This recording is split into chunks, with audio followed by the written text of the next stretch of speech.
देखो बेटा, ये हमारे सामने 5 डिब्बियाँ है और 5 डिब्बियों के अंदर मुख्तलिफ चीज़ें मौजूद हैं। इनकी आवाज़ आपको पहचानना है। आपकी आंखों पे दस्ती बनी हुई होंगी और आपको आवाज़ सुनाई जाएगी, आपको आवाज़ पहचानना है।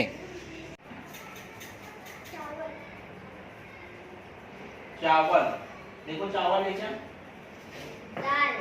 दाल है, गलत। चावल, तालियां बजाएंगे, सही।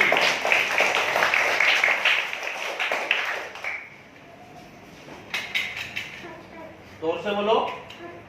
पत्थर, देखो सही है, वेरी गुड।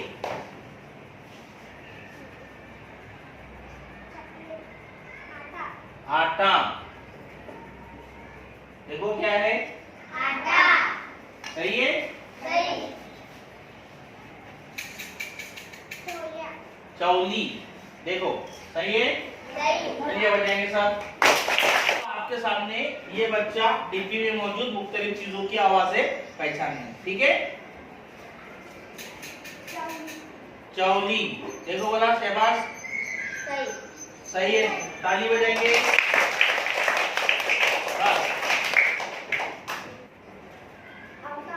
आटा, देखो शहबाज,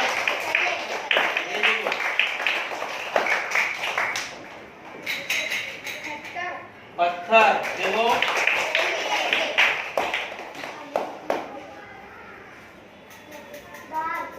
दाल, देखो बोलो शहबाज, वेरी गुड। देखो सही है। शहबाज, ये आवाजें आपको क्यों सुनाई गई? पहचानने के लिए। Very good. गौर से सुनकर चीजें पहचानी जा सकती है।